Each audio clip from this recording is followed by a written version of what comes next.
one thing I want to be clear on is whether you have an insecure or a secure relationship, the relationships that are right for you will help you move towards security. Welcome to this episode of Lucid Living with Bree. I am your host, Bree Walta, and today I have with me Eli Harwood. Eli is a licensed therapist, author, and educator who has more than 17 years of experience helping people process relational traumas, develop secure attachment relationships with their children and partners. And most importantly, to me, selfishly, Eli was my very first therapist. So this moment is a little bit surreal for me right now.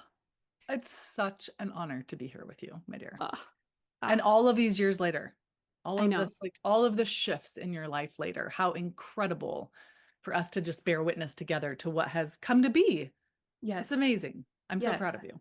Thank you. Thank Mhm. you.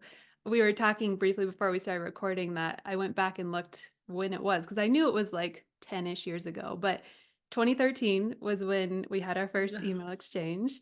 And I Wild. remember I remember meeting you at a networking event or some sort of clinical Uh-huh. event that we Uh-huh. were both at as professionals at that and and seeing you from across the room and I was like, I need her in my life.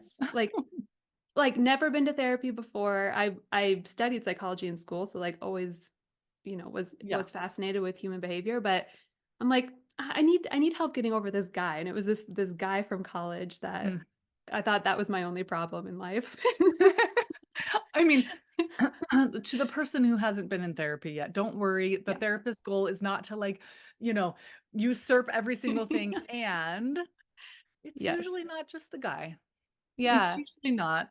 Yeah. Yeah. And you were so monumental in helping me understand the parts of my childhood that had shaped the Mm. person that I was up to that point. And you really were that like first secure attached. Oh. I'm gonna cry. You were the first secure attachment that I like got to experience in that such genuine way. Oh, now I'm crying too. You Oh, were ready for it also. yeah. You were ready. You were like, I want something else. And I've done this particular way of coping for a long time and it doesn't feel good. And I'm acknowledging that. And Yeah. yeah, I definitely still have a very like a strong sense of that younger you, Mm, in that space. And I don't know the courage it took. It took a lot of courage. yeah. Yeah. It took a lot of courage to to admit what you didn't know and then to receive the answer, right? Or Yes. to be willing to see it and Yes, then be ordered to or in order to then hopefully shift something. totally. Feel the feelings. I mean, I think that's so much of it is like trusting the emotional space in your body and feeling those feelings and trusting them. Yeah. Yeah. I think for And you, I mean, I remember there just being a sense of your hunger mm, and that being a metaphor for many different things, but learning to yeah. trust your hunger, learning to trust your Hmm. desire for things and not simply what other people wanted for you from you, to let Yeah. go of all the shoulds around you, around Yeah. Yeah. desire. And hunger very literally. Like I was in the middle of some poor eating disorder behaviors when I found you too. Which Um, were related, right? Of yeah. course, they're all interconnected to the sense of self that you were trying to burgeon out of some of those insecure patterns that you had developed because you had to, right? Yes. Yeah. Yeah. And getting to look at your childhood that way of, it's not that your parents tried to do you No. wrong in most cases, hopefully, right? Like, 99%, I like to say. yeah. 99% of the cases, parents did the best they could with what they had, and that the healing process is not about blaming parents. Yeah. It's about recognizing patterns and reconstructing them in the Yes. present, going, oh, this is why I had that pattern, and having compassion with our parents. This is why they had that pattern. Yeah. It came from somewhere. They aren't just Yeah. bad people who decided not to give us what we needed. They did the best they could. Yeah. Yeah. I experience with clients now, and I'm sure I had this, I don't remember Mhm, specifically, but that resistance to admitting almost mhm. that something that your parent did caused a certain consequence in you. Right. And Yes. I have clients who are resistant to that. And the first thing out of their mouth is like, my mom's such a wonderful person. or my Yes. dad tried Yes. so hard. And it's almost like, yeah, yes, and Yes. what Two they things did. can be true. Yes. What Yes. do you do? What's your approach in that when you feel someone defensive towards acknowledging the pain or acknowledging the impact? What's your process? There's my cat. Hi, Mink. Aw. Is One that, I'm trying to remember of your my, cat's name. this is Mink. Oh, Yeah, she was Mink. around back then. Yeah. Hi, Aw. Minkers. There's another cat too, but I don't know where she is. She's younger. Henrietta. Aw. Henrietta. Yeah. I Hi. love them. I love them. Um, Yeah, I what do just you re- do in I, those moments? I just really validate for them that it's hard to see your parents in a different light than, Yes. when we're little, we need them to be the superhero. We need them to be the one that's okay.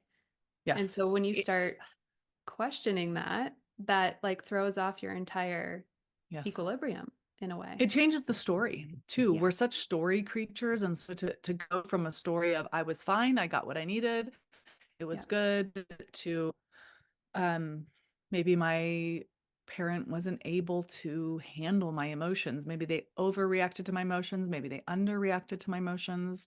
Hmm. And as a result, I cultivated, some of this insecurity in response to that. And that feels like a big change in the narrative. So now what do I do? Like, if I'm not fine, then what does that mean?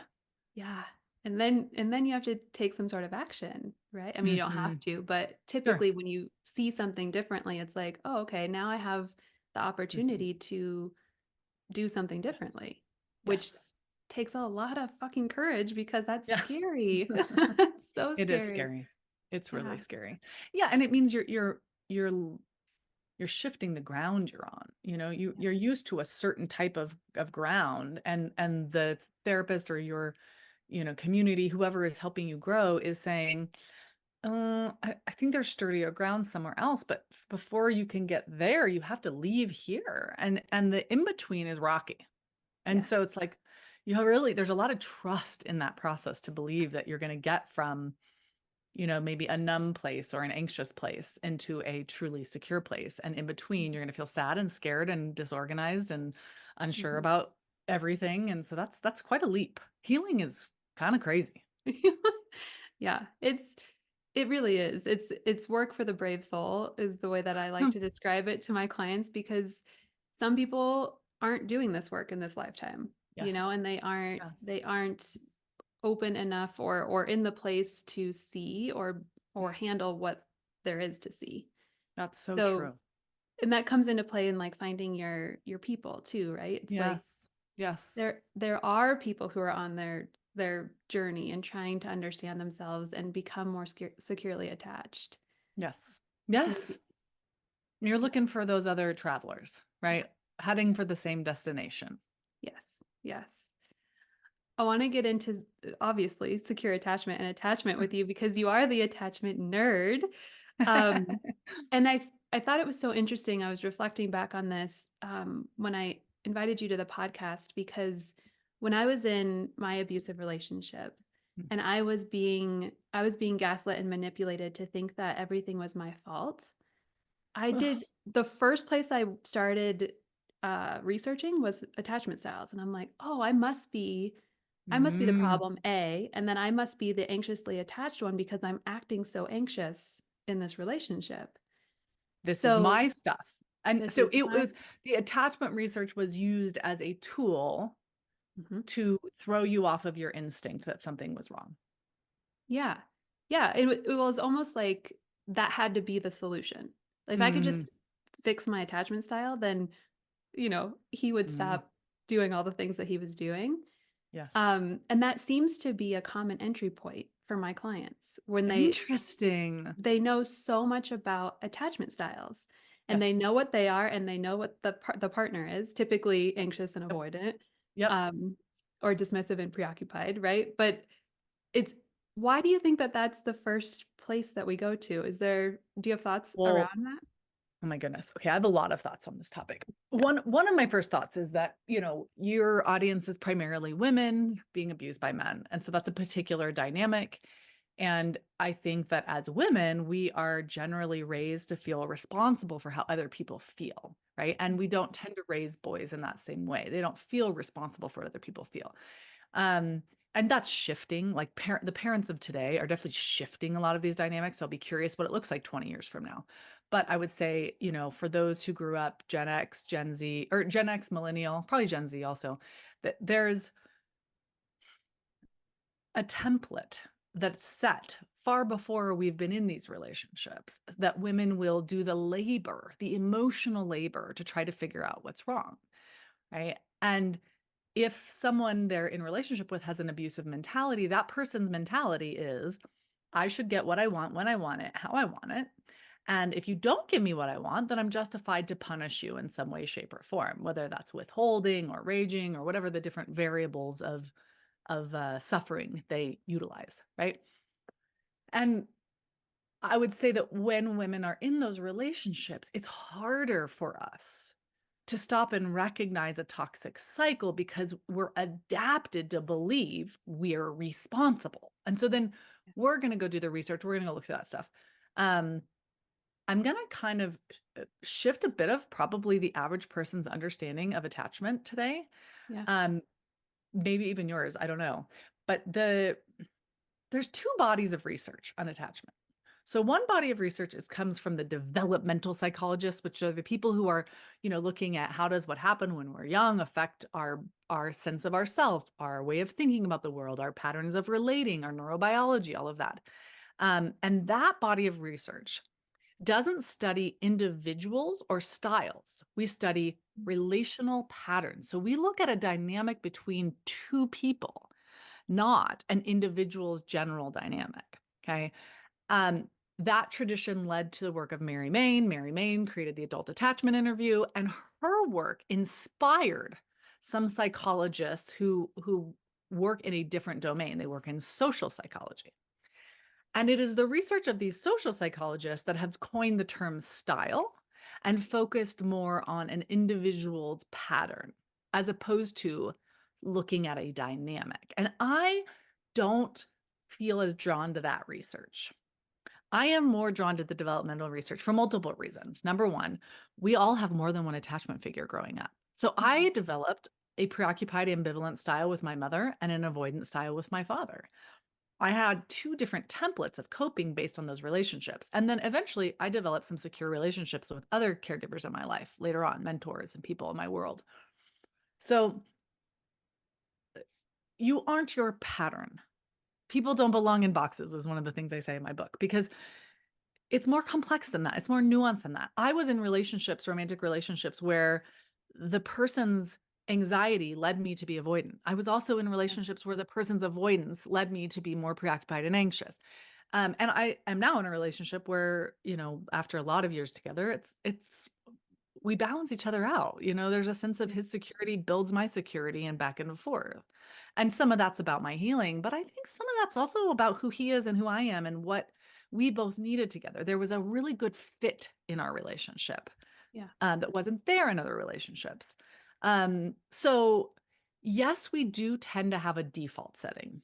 I think that is true. Like, what is the pattern we had to develop with the caregiver we most frequently relied upon, right? And for many of us, that's our mother, um, or our primary caregiver of some kind. So that pattern does tend to be a little bit default. Like I do think my underlying default attachment pattern is to be hypervigilant of what other people are feeling. My underlying default pattern is not to avoid. However, I do have that within my system as well. Mhm. So depending on the dynamic, that will play out for me. And I think as women are healing and they're looking at, this information of like what's happening, what's here, one thing I want to be clear on is whether you have an insecure or a secure relationship, the relationships that are right for you will help you move towards security. Mm. And Yes. and so if you can't move towards security in a relationship dynamic, you might be dealing with two problems. One, some unresolved attachment stuff, and two, that relationship. Mhm. Or you might just be dealing with that relationship and you get into another relationship and you're like, "Oh, wait a minute, this isn't hard for me because I'm actually with someone who is adept at responding to me, mirroring me, and meeting my needs." Mhm. So there's Yes. a lot of nuance around all of this that I think doesn't get captured when we're kind of talking about like, what style are you? I feel like it's like, which Harry Potter character are you? Yeah. Like, your We life is love a more good quiz, complicated than don't we? that. Yes. You're a little Slytherin, you're a little Gryffindor, you're a Yeah. little, I don't know. We all Yeah. have complexity. Yeah. Yeah. That was very much my experience when I got out of the relationship. I mean, immediately it was anxiety relief to not be in Mhm. that heightened like survival state, which I didn't even know Yes. the water had started boiling that high, right? Oh, But and I did a lot of work on myself and my and building more of a secure, like a basis of self-respect and self-love within yes. myself to therefore need the transaction a little bit less from other people. So Mhm. I did do work. I did do work around Yes. my attachment. But when I got into the relationship with John, like it wasn't hard in the same way. Like I had Yes. just always been used to avoidant men or Yes. manipulative men. And I was Yes. like, so we both still work to come to the secure place and to move back into that Yes. place when we get And there triggered were and moments and there was yeah, complexity and there was times when you probably felt anxious and yeah, unsure, but yeah, you could bring those states to him and resolve them together. yeah. Exactly. Exactly. I was like, "Oh, this was the missing piece, not me being the problem, Yeah. being the problem," right? Yes. So Yes. I know a lot of the people listening they feel like they have an insecure attachment and they wanna Mhm. move towards the secure attachment, which Yes. is valid in some ways, but I think those other points are huge considerations for people Yeah. of it might not just be you, but it might be the relationship dynamic as a whole. Yes. Well, and here is one thing that is true. So if you grew up in a home where avoidance is normal and you develop maybe some anxiety because you have a caregiver who can't meet your needs and occasionally they do, but not quite enough. Um, you are more likely to find people who are similar to your caregivers familiar. Yeah, So, like, I think about the word family and the word familiar. So, you want to think, okay, so what was my family like? They're the people I'm the most familiar with. And so, that's the scent, the smell, the je ne sais quoi of their relational yeah, patterns. And I think like just knowing your story and your patterns, like it makes sense that it took you a little while to even recognize that there was something else and that didn't feel familiar to you. So I think you weren't yeah, drawn to that before. Like it right. just wasn't it didn't activate your attachment instincts. And so that's Yeah. sort of like a bummer part of this process is like, oh, if I grow up in an insecure pattern, I'm actually Yeah, going to be more attracted to people with these same dynamics because they're familiar to me. And we do yeah, tend to trust the devil we know over the devil we don't know. yes, And so it takes some time, I think, to be maybe ruined enough times by the devil we know to decide, fuck it, I'm looking yeah, for the other devil. Let's figure this out. Let's find yeah, out. Maybe this is a bad choice, but let's figure it out. yes, And it's interesting to me because you had done a lot of work on your secure attachment before this abusive relationship. yeah. And I think that's also really important. I was just on another podcast. They were the whistleblowers for the Nexium cult. Oh, And wow. so I know, really interesting stuff. But so we were talking about cults. And one of the myths I was trying to dispel is the idea that it's only wounded people that end up in abuse. And that's not Mm, true.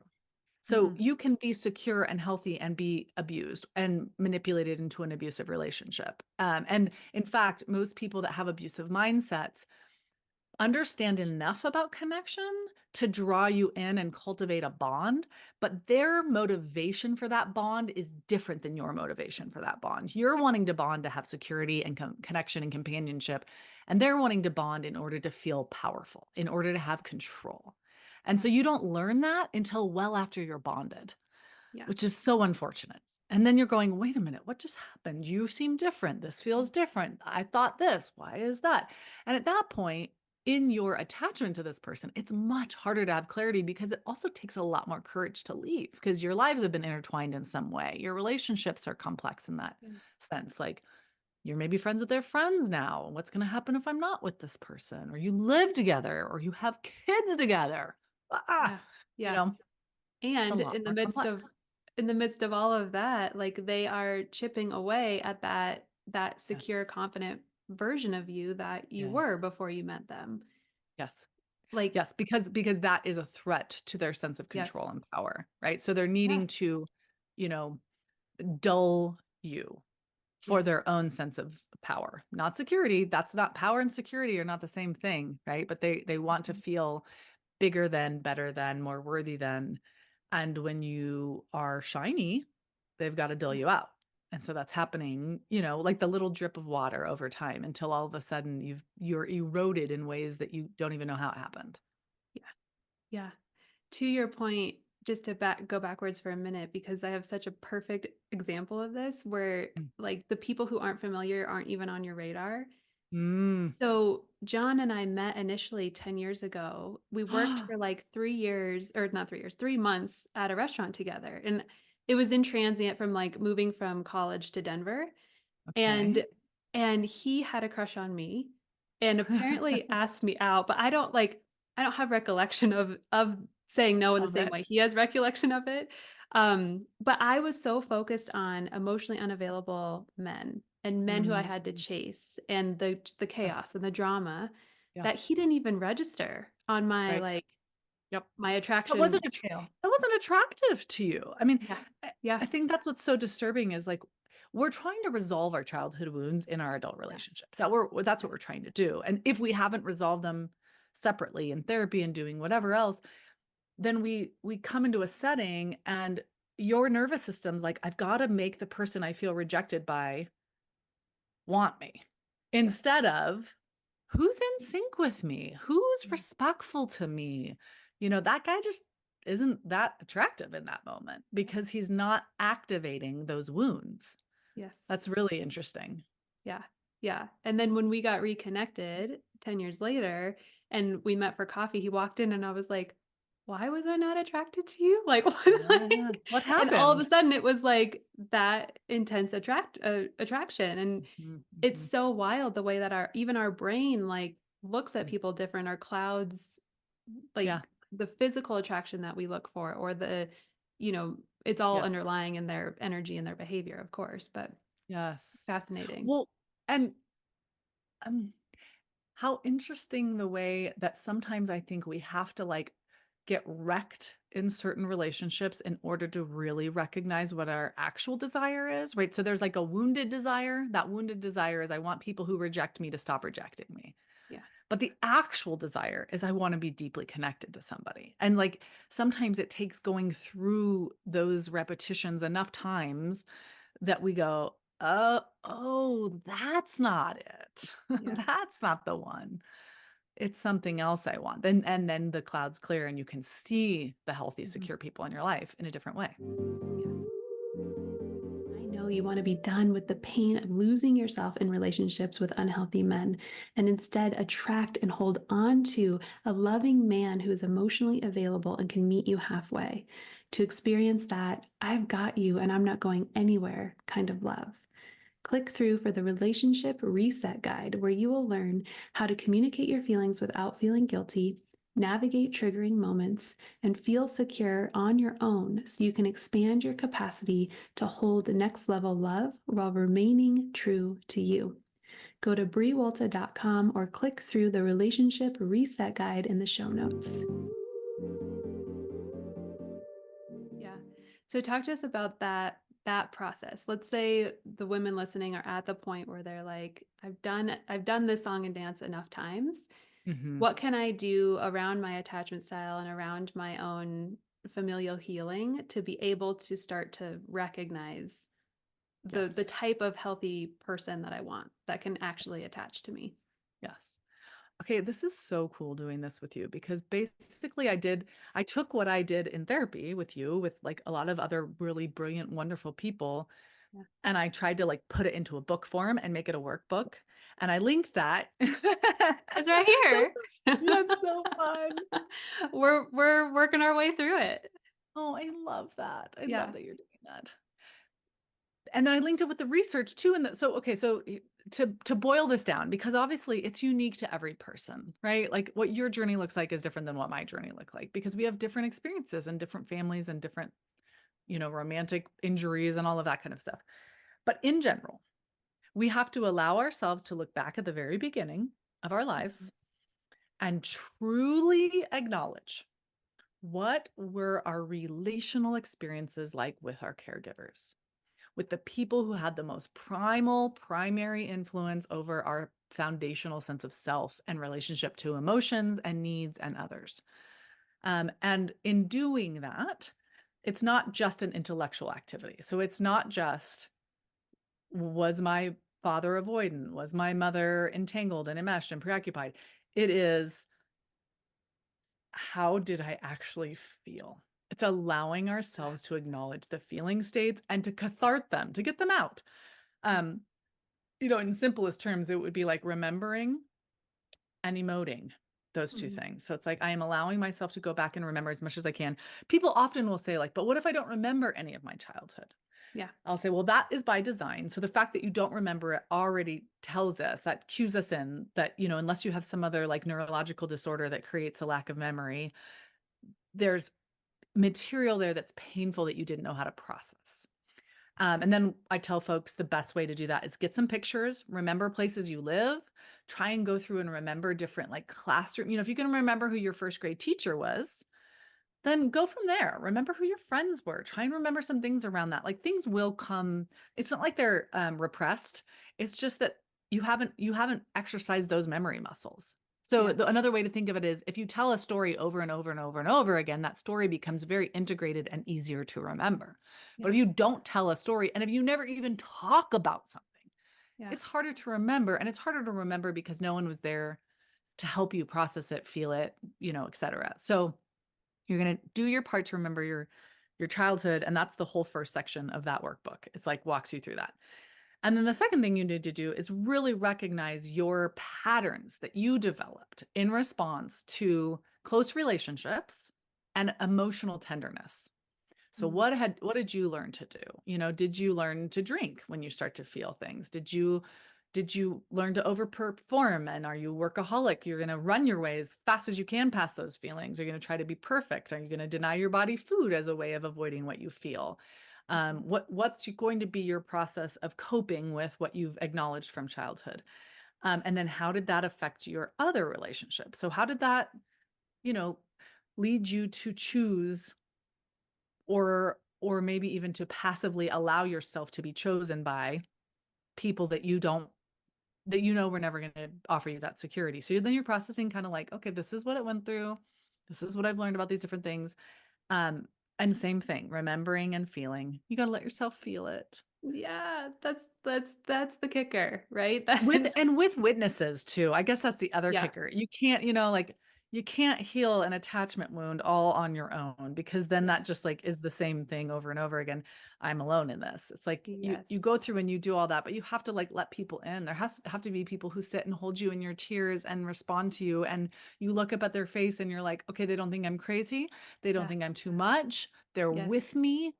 I Yes. I they might even be more bonded to me now," which I would say not just might, they are more bonded Yeah. to me now, they're more endeared to me now, and I'm gonna let myself change my belief system about myself and my needs and my expectations of others, and then learning secure patterns. So I did a whole, like, kind of list in the back of the book where it's like you go through and you recognize, like, these are traits of someone who is relating in a secure way. This Yes. is what you wanna become, and this is what you want to seek. Yeah. If someone is giving you mixed messages, one moment they're telling you that they love you or they're showing love and affection, and the next moment you're not getting the time of day, you know, that person is not ready for the type of secure love you're looking for. Right. And maybe And they'll wake up when you say no, thank you, and they'll be ready to do some work, and that opens it yeah. up. I actually, with my husband, we were about a year into our relationship, and I knew I was like, I love this guy. And I told him I loved him, and he couldn't tell me back, and I panicked. Mm. And I, like, went into all my stuff, and I went to my girlfriends, and my girlfriends were all like, "Get rid of that guy, he's just not that into you." And I had this, like, moment of really important empowerment where I was healthy enough. Like, I knew I wanted to be with him. He was so tender, he was so lovely. I mean, he's the best. But I also knew that I needed someone who could say I love you back after a Yeah. year. Like, that was a need for me. And so I went to him very bravely. I still remember he had the chaise lounge in his apartment, and I, like, got all dressed up, kind of walked in, and I sat down, and he's sitting there, and he's very somber and I'm very somber. And I just said, either you don't love me and you need to let me go because I need to be loved, Hmm. or you do love me and there's some kind of thing happening here. And I was already in grad school in attachment research. So I was like, either that or you have some attachment stuff and we need to go to couples therapy to work it out. And he broke down into tears Oh. and was like, I don't know. I think what he said was, I don't know what's wrong with me. But what I heard Oh. very clearly was, it isn't just that he doesn't love me. That's not what I'm dealing with. I've been with that guy. Yeah. Um, and he went to therapy with me. I went to therapy every week for a year. We weren't engaged and we weren't, and like Yeah. what an amazing show of commitment. Yeah. Um, and then we worked through our stuff together and he started making sense to me and I started making sense to him. But it wasn't like me working on my attachment stuff. It was like we Yeah. both were working on our attachment dynamic. Yes. Um, and then He- 2 years after that, we got married. So it was still like a journey for us, but he's a slow mover, and that's good. I don't think that's the worst thing in the world for me. I can be a little too quick But he was putting in equal effort, it sounds like. the And whole time.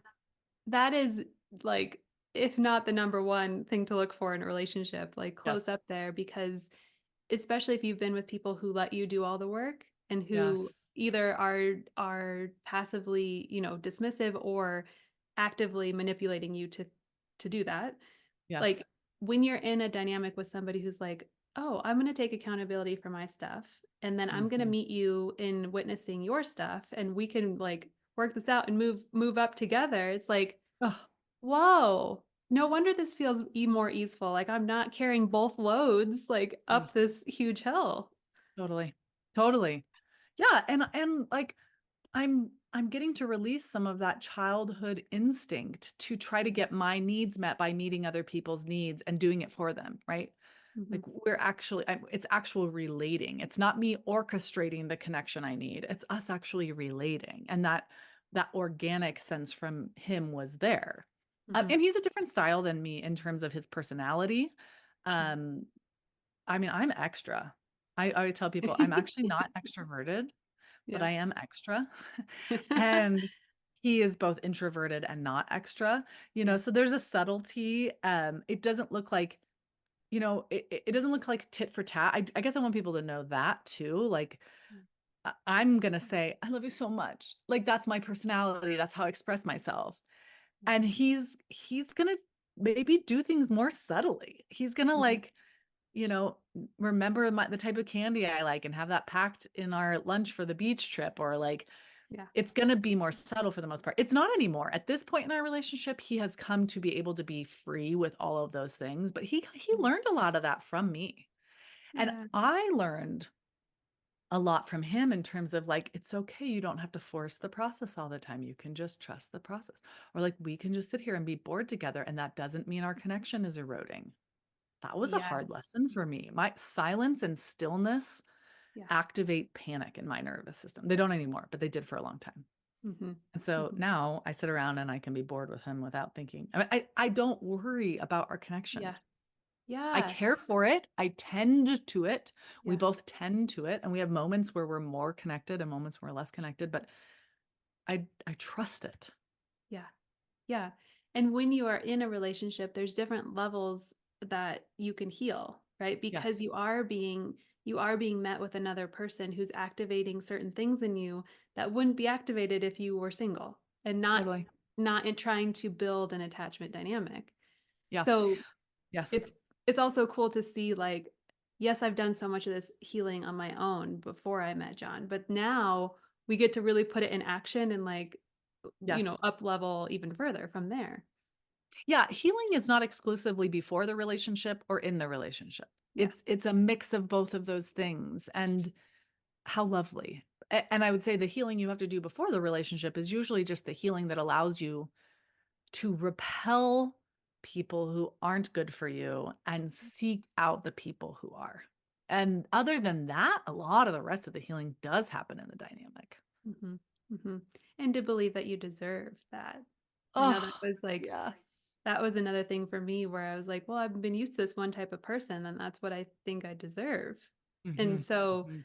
there had to be some a different type of narrative that was happening around that for me to then be able to receive someone Yeah, who did want to show up and wasn't playing games and could meet totally. me in that emotional vulnerability. Totally. So It's both so and wild. both Yes, and. both and what a journey. What a journey it is. Yeah, yeah. I have to say, your book, The Securely Attached, is Mhm. like I've bought in a lot of self-help books in my life, and a lot of them have different amount of worksheets in them or workbook Sure. capacity. This is the first one that I've like we've done every single section. I mean, Oh, we're not fully through yet, but John and I will sit down on like a Saturday morning and we're like, we're gonna do some of our securely attached book, and we do it together, I and I love that. actually do it, which sometimes I'll read self-help books and I'm like, "Oh, yeah, I'll come back to that," or I'll bookmark that, I'll come back to that later, and I never Yes, do. right. Yeah. Oh, I'm So so honored. I mean, I wonder how much of that is also you knowing me. I think there oh, is something to totally. be said for that, but Yeah. I hope it's also I mean, It's both. I wrote it from a deep sense of what I've watched myself and other people do. So my hope is that every question is fairly compelling. Like for most people, it'll be like, oh, that's Yeah. a big question. And if you've answered it before, you might be like, oh, I know the answer to that one. But there's a lot of stuff in there for us to reflect on because our Mhm. relationships are so complex. Mhm. They're so Mhm. complex. I love that you're doing it together. I mean, that's my ideal scenario for the book is if someone is not coupled, that you do it with a therapist, with someone there, or a good friend, you do it in a group Yeah. for the witnesses. And then if you're in a couple's relationship, that you are doing it at the same time, that you're Mhm. slowly revealing and understanding yourself and the other person through Yeah. this lens and Yeah. bonding through it. Because, I can think of times in my marriage where I've learned something new about my trauma as a kid and having Trevor there, like, he'll refer to those moments, he'll say, like, "Poor little Eli." Yeah. And it's so powerful to have him Yeah. see that part of me, you Yeah. know?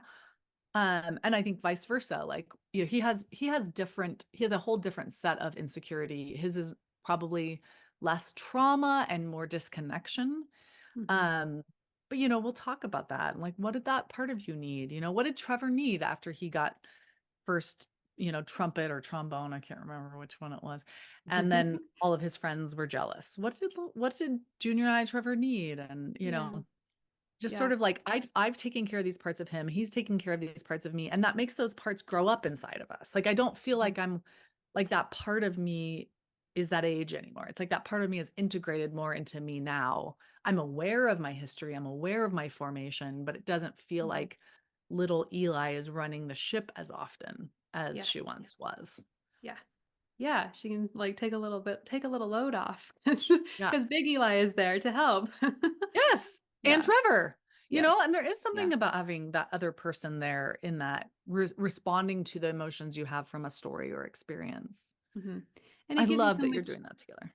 Yeah, it gives you so much compassion. I know when we talk about a specific whatever topic comes up from the question that we're going through, it's like, Mhm. you get to see them and their vulnerability and their pain and their wounding in a different way. Yes. Yes. And so then when something happens that's connected to that trigger and they react in anger or they pull away or whatever it Yes. is, you both can name that and you both have Yes. compassion for that, which, Yes. like, we have the vocabulary now to when something triggering is happening, I'm like, "Little Brie is feeling a lot right now, and I need to go be with Yes. her for a minute, and I'm gonna come back." Oh, And I love that. he knows what that means, he's not like, He's whatever not else like, that "What the excuse. heck? What does Yeah. that mean?" Right? Like, "I think you're yeah. crazy because you think you have a little girl inside you." Like, Yeah, he's like, "Oh, this is round 1 of her mom's cancer yeah, and what she had to do to cope. Like this yeah, is yeah, yes, like yeah, and those specificities, I think in our childhood we run from those specificities because they hold the emotion. And if we don't have caregivers who can hold that emotion with us, the best thing to do is run from it yeah, and try and, yeah, ignore it. But in healing, it's the specificity that really allows being witnessed properly. And, mhm, so sometimes you do have to tell this whole story and you have to explain, like, okay, so here's what it was like, when we were living at 2856 East Kettle Place, and Yeah. then there's this dialogue there, and then later on there's like a, so was that at Kettle Place or Josephine? Like which Yeah. house were you at, and Yeah. what stage were you at? And had your mom gone to the psych hospital yet or not? Yeah. Right? Like, Yeah. man, those things are important. They Yeah. really And in the search for a healthy partner, like are. recognizing that that's a quality in another healthy, emotionally mature person to be Yes. able to witness you and to be able Yes. to hear your story without making it about them or without making you Shutting it down. wrong or yeah. Mhm. Yeah. Mhm. When Eh, when imperfectly, right? Like maybe you yes, tell yeah. the story at the wrong moment, the wrong time, and they Yeah. happen to be preoccupied with their own thing. Yeah. I say that because I think sometimes when people haven't shared their tenderness, there's a lot of pressure on those first attempts. Yeah. And it's like, if this goes well, I'll keep doing it. If it doesn't, I won't. And then it's like, well, that's Russian roulette because Yeah. actually that happened with me and Trevor. He was like taking his first time to sort of open up to me about something. And we were on a boat. We were living in Seattle at the time. We were on a little raft that we had Lake Washington, and we had been out to sea for maybe like an hour and a half, just picnicking, talking, chatting. And as he's an avoidant kind of default setting, and so it takes him a long time to want to take up space and bring a tender story. So he's wanting to tell me this story about his childhood, and he gets started. And as soon as he gets started, I'm like, oh no, I have to pee so bad. Oh, shit. And I'm listening to him, but I'm literally making the decision. I'm like, "Do I just stay focused and listen and pee my pants?" Like, that's how bad I had to pee. Oh. Um, or what? And so halfway through the story, I was like, "I'm so sorry. I'm so sorry, but I have to pee so bad. I'm about to wet my pants. Can we pause and pee and then can we come back?" And so, he's like, I watched this kind of shutdown happen. Yeah. And then he's like, of course. And like we rowed ashore and I go out and I pee and I come back and I'm like, okay, where were we?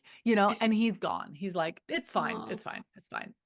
And Yeah. luckily he had me as a partner because I was like, oh no, we're going back to that story, and I'm enough of Yeah. a honey badger that I'll keep going. Yeah. Yeah. And we did, and we got there, but you know, that can happen. Mhm. You can have that courageous moment and the timing just not be exactly what so, but don't stop sharing and don't stop reaching because that's Yeah. what the relationship needs to grow in its bond and its intimacy. And, now he's much better at reaching and he reaches more often. And so it's not as high stakes, right? But it's Yeah. high stakes at the beginning, but keep going, even if now there's a difference between that Yeah. and you start sharing your story and someone's like, well, I don't know. Are you exaggerating that a little bit? Yeah. Wow, that's beyond just like they didn't have the perfect response. That's like no, Yeah. that's not an okay way to handle my tender parts, you know? Yeah.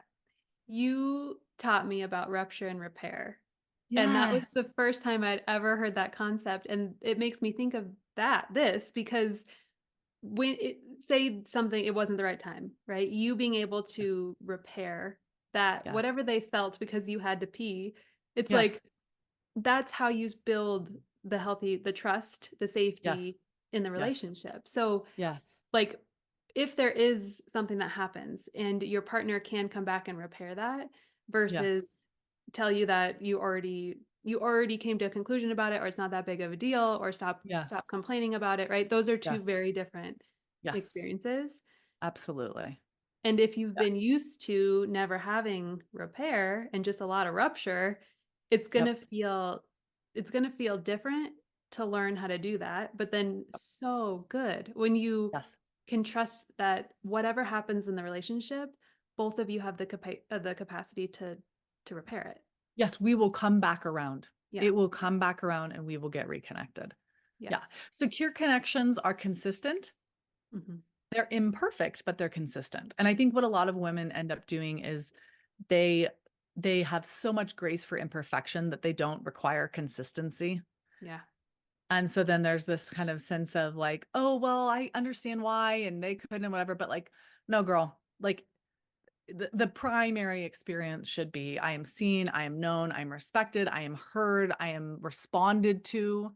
Yeah. And yes, there are moments, but those are Yeah. the exceptions of the experience. Yeah. Yeah. That's how I define a toxic relationship with people. It's Mm. like if the majority of the time you feel loved and secure and seen, and then you have moments of disconnection and anxiety and Mhm. big feels, like, that's different than having a baseline level of anxiety and Yes. hopelessness and confusion with Yes. moments of, "This is really Connection. good." Yeah, Ugh, I love that. That's so yeah, brilliant. yeah, and another analogy that I love is, like, the roller coaster versus the road trip, where it's like, the roller Mm. coaster is a lot of this, you're losing your stomach, but then you're so excited when it starts to go back up again. But then Yeah. you drop and you're like, you need the next up to come, and you're really Yes. used to that cycle Yes. versus being on a stable road trip with someone, like, yes, it's exciting and you're seeing exciting places, but it's stable. Like, Yeah, you're and, not like, yes, you stop, there's pit stops, yeah, there's interruptions, there's breaks, yeah, but they're not yeah, you're yeah, still on the same road trip. yes, yes, I love that. yes. I love And that. Not so and high, not so low, but still exciting. shifting your nervous system from from the The roller roller coaster coaster. to the road trip also might take a little bit of recalibration in your own system. Like you said, like stillness really freaked you out. Like, Totally. yeah, yes, because when you live in chaos, that becomes You expect th- chaos. Yep. that's the comfort because it's the familiar. Totally. Totally. I love it. Yes. I love what you are doing. Your work is Uh, so brilliant and beautiful and hopeful and important. I'm just so glad you're doing it. thank you. Thank you. Thank you. I can't wait to get through the rest of your book. Yay!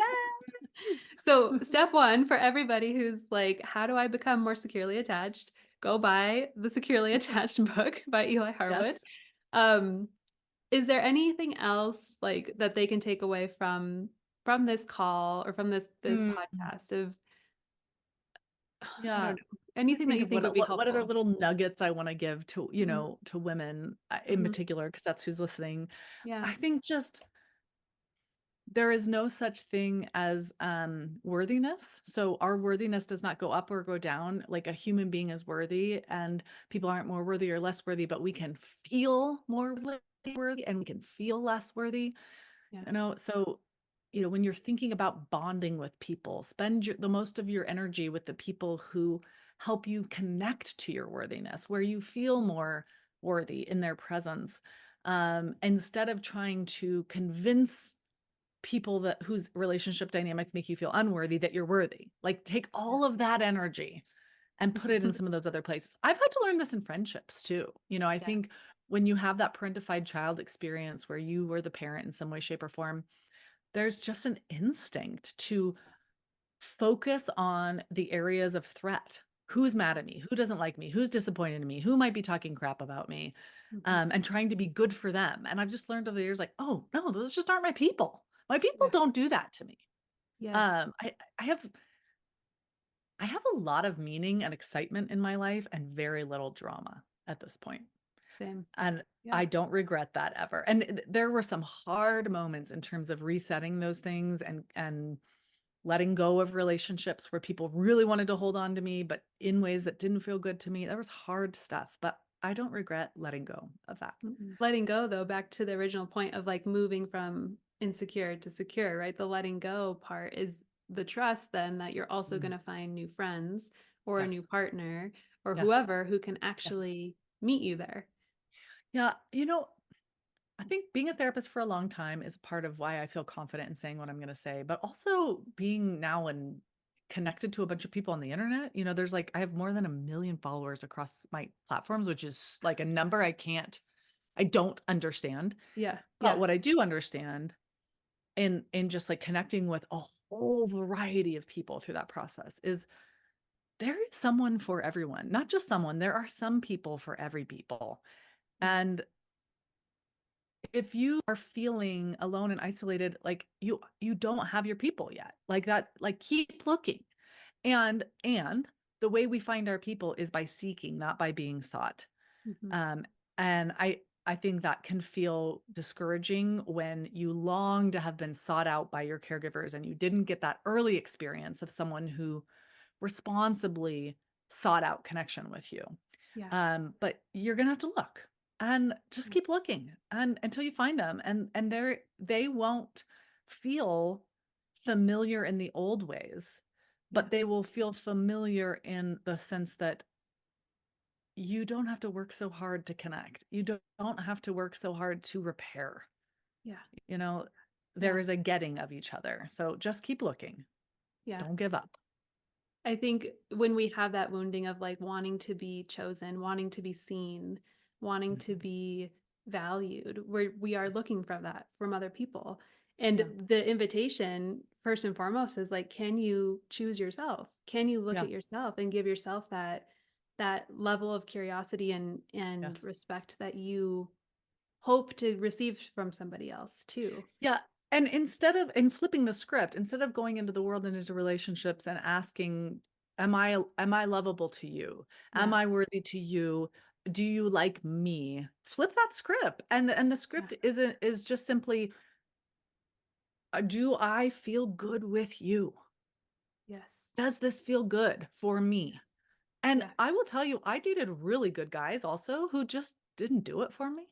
Yeah. They weren't mean, they weren't avoidant, they weren't abusive, but, like, Yeah. no, it just, like, wasn't I tried, I remember, like, one Yeah. guy was like, "I'm gonna try and kiss him and see if maybe once we kiss I flirt," and then I just didn't, and it's Yeah. like, it's not his fault, it's not my fault, it's just not, and Yeah. so, it's okay to walk away and keep hoping and keep seeking and keep looking, and Mhm. man, what a better life. I'm just thinking about points in your journey when I was working with you and some devastation you felt about relationships not working out. Yeah. And look at you now, right? Like, oh my gosh, thank I goodness know. you kept seeking. Thank Oh, goodness you kept healing, looking, and desiring yeah. for more instead Yeah. of just settling in with something that didn't feel good for you. Yeah. Yes, trusting that there's a bigger picture. Like whatever you Yes. thought was the end, the final relationship or the lifelong partner, whatever, ended up Yep. not being, which means that there's a bigger Keep next going. thing for This you. is a Yeah. chapter. This was a Yeah. chapter, not the whole book. Yeah.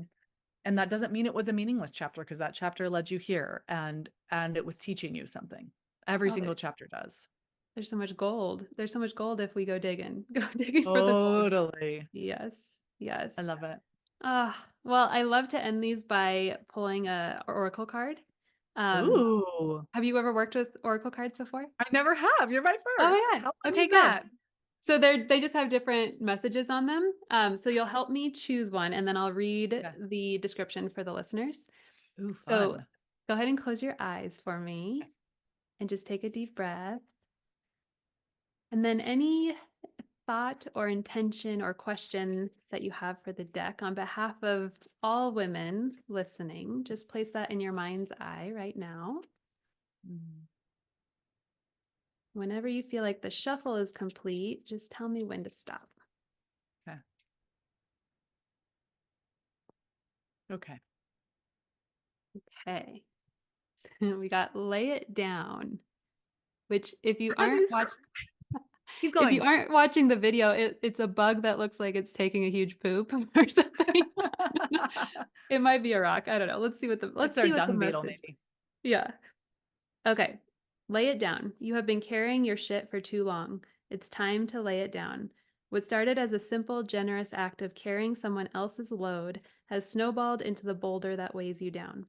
Maybe you are so used to it that you think you love it, or that it connects you to your identity, or that it was always yours to hold. Allow yourself to remember that the burden you bear is no longer serving you. Lay it down, let it roll away. You might even miss it initially, or look around for it. Lay it down. Feel the relief as you step forward in lightness and freedom, knowing that you only need to carry what you are willing to hold. You want me to tell you what I was thinking? Yeah. I was literally I was thinking about this. I was having a conversation with a friend this morning about kind of related to work, but I was thinking of the just like the like teach us how to say no was what I was thinking, right? So like Ooh. teach us how to like Yeah. know the no, trust the no, follow the no, and execute the no. And then there it was, lay it down. Lay it down. Ah, I love it. That's so cards powerful. never disappoint. Amazing. I That's know. amazing. I know. I know. Thank Eli, you for having me. What a yes. total gift to be here with you in this Oh my God. space. I'm like pinching myself. I'm like, is this real? Like, you just, I don't know. When you were my therapist, I was never even considered this possibility. Like, No, I mean, none of us would have. You you can't were predict not this. No, you were not the attachment nerd back then. I nope, mean, I don't know when nope. that originated, but I do remember like scrolling on Instagram and seeing you pop up, and I was like, and this was like last year or something. It Yeah, was I started relatively 2 years ago, 2-ish okay. years ago, Okay. just over 2 years ago. Yeah. I So because it's wild. we had lost touch in between the last, Yeah. 10 years, and when your face popped up, I was like, "Oh, like, it's Eli." I love And that. yeah, and getting to speak with you in a different capacity than a therapy Love session it. has been so cool. So I cool. love it. Well, and a marker. It's such a marker of time Yeah. passing and both of our growth, Yeah. right? Oh my How god. cool is Yes. that?